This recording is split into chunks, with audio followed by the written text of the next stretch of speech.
El acorazado de Potemkin es una película que se grabó en 1925 en Rusia durante la Unión Soviética.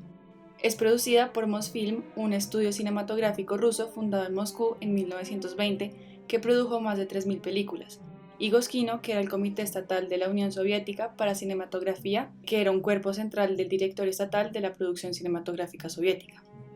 La película El acorazado de Potemkin es una adaptación cinematográfica del motín realizado por los marineros contra los oficiales del zar Nicolás II en junio de 1905, durante la Primera Revolución Rusa. Hace parte de la trilogía de la Revolución y está compuesta de 5 episodios: Hombres y gusanos, Drama en el Golfo Tendra, El muerto clama, La escalera de Odessa y El encuentro con la escuadra.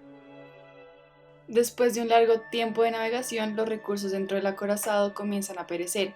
Como hecho detonante, se intenta alimentar a la tripulación con una carne que evidentemente está descompuesta. Esto causó especial disgusto entre los marineros, que se mostraban reacios a seguir consumiendo alimentos en mal estado. Los oficiales hicieron caso omiso a las quejas y proceden a utilizar la carne gusanada para preparar una sopa, e intentaron obligar a los tripulantes a consumirla. Los oficiales, en cumplimiento de las órdenes, optan por consumirla, mientras que los marineros se rehúsan. El marinero Grigolo Bukulunchuk, interpretado por Alexander Pavlovich, se encuentra influenciado por los ideales de la revolución e intenta convencer a sus compañeros que es momento de rebelarse contra la opresión. La carne agusanada es el factor determinante para convencerlos que se avecina el momento de ser parte de la revolución. El comandante a cargo del acorazado, en un acto tiránico, ordena ejecutar a los marineros que desobedecieron la orden de comer la carne descompuesta. Bakulinchuk en este momento logra convencer a sus camaradas a oponerse a la ejecución y levantarse en armas. Por medio del motín logran tomar control sobre el acorazado. En este acto de valentía, el primero en llamar a la rebelión fue el primero en morir en manos del verdugo. El cuerpo de Grigori es homenajeado en las orillas de Odessa. En el pueblo, conmovidos por el acto de valentía, terminan alzándose en cólera ante el ruin acto de quitarle la vida a un marinero por solo una sopa, lo que los motiva a levantarse contra las figuras opresivas de la sociedad. Como era de esperarse, el ejército del zar responde al ataque. Los cosacos de forma violenta suprimen el levantamiento por medio de un espectáculo atroz. Los actores de la película son Alexander Pavlovich Antonov como Grigori Bakulinchuk, Vladimir Barsky como el comandante Golikov, Grigori Alexandrov como el oficial encargado Hiliarovsky, Mikhail Gomorov como el marinero, Alexander Levsin como el oficial.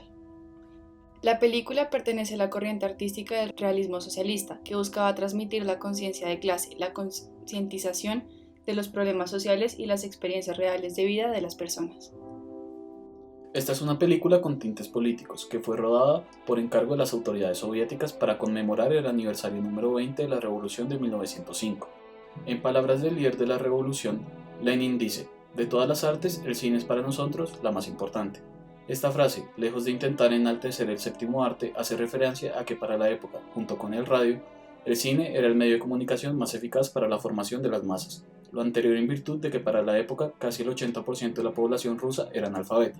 Por medio de un film como El acorazado de Potemkin, es posible transmitir los ideales y valores de la revolución de una forma visual impactante.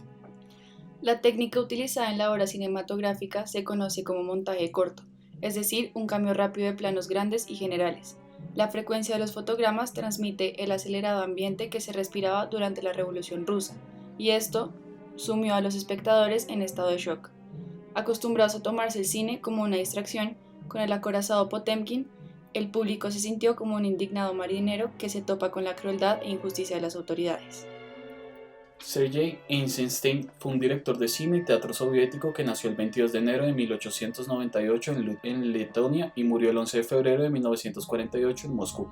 Se destacó por su habilidad en el dibujo, por lo que en 1914 llegó a ingresar a la Escuela de Arquitectura de San Petersburgo. Sintiendo afinidad por los ideales marxistas, consideró que por medio de su arte podría ser útil para la revolución. En 1918 se enlistó en el Ejército Rojo, donde trabajó en teatro como responsable de decorados, director e intérprete en pequeños espectáculos para las tropas. En 1924 el director decidió incursionar en el cine y rodar la primera de sus películas de la trilogía de la Revolución. Debido a la censura que sufrió por parte de la Unión Soviética, decidió incursionar en Hollywood, en el que llegó a firmar un contrato con la productora Paramount. Años después, en 1938, Sergei decidió regresar a la Unión Soviética. El acorazado de Potemkin fue rodado en 1925 y es considerada la obra más importante de Sergei. Se ubica en su carrera como la segunda película de la trilogía de la Revolución, realizada por encargo de la Unión Soviética. Es un film que le dio la oportunidad de explorar una serie de experimentos técnicos como las pantallas reflectantes, la fotografía desenfocada y las plataformas móviles, lo que llevó a crear una innovadora técnica de montaje corto que ha tenido repercusiones en el cine de acción moderno.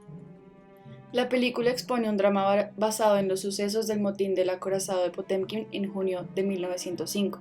Para esta época está ocurriendo la primera revolución rusa y los ideales marxistas se están dispersando por las diferentes capas de la sociedad. Eisenstein se caracteriza por usar en sus montajes personajes sin entrenamiento en la dramaturgia, que provenían de ámbitos sociales que caracterizaban el personaje. La razón de ser es que sus obras no se limitan al aspecto estético y físico, pues están dirigidas a cuestiones más amplias de la sociedad, como el conflicto de clases propio del realismo socialista. En la película es posible observar cómo la narrativa no se enfoca en un personaje específico. Lo anterior responde en que la idea del director no es narrar el desarrollo de un personaje, sino plasmar la sociedad. A diferencia del expresionismo alemán, los exteriores tienen gran importancia en el film, y escenarios como el mar o la escalera del Boulevard de Odessa juegan un rol fundamental en el desarrollo de la película. Es por esto que se usan planos amplios para lograr captar con detalle los lugares donde se está desenvolviendo la película. Sin perjuicio del anterior, al tratar temáticas fuertes como la violencia y el sufrimiento, utiliza recursos de acercar los planos a la cara de los personajes para denotar las expresiones faciales, lo que permite transmitir al espectador estas emociones. En el montaje, una de las escenas de más fuerza es la de las escaleras de Odessa. Cuenta con 200 fotogramas y se convirtió en una poderosa metáfora del sufrimiento del pueblo.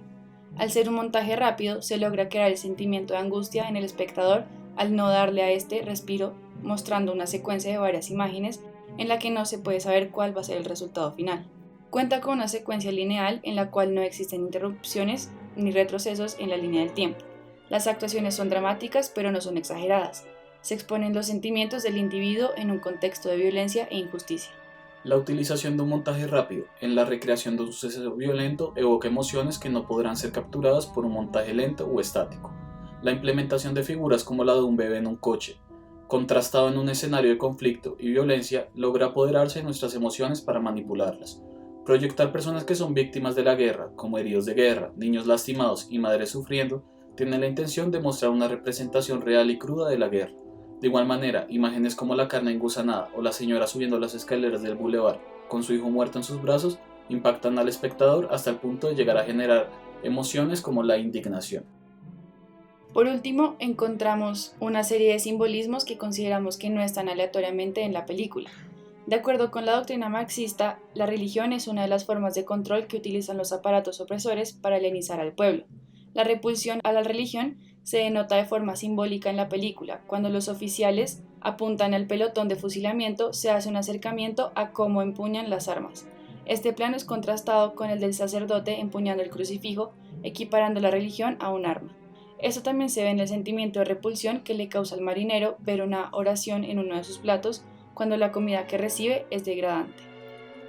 Por último, la utilización de la bandera roja del comunismo en una película blanco y negro roba el foco de atención del espectador, y más si se tiene en cuenta que es la única bandera que tiene color a lo largo del film, indicando que el triunfo de la revolución se yuxtapone a cualquier bandera.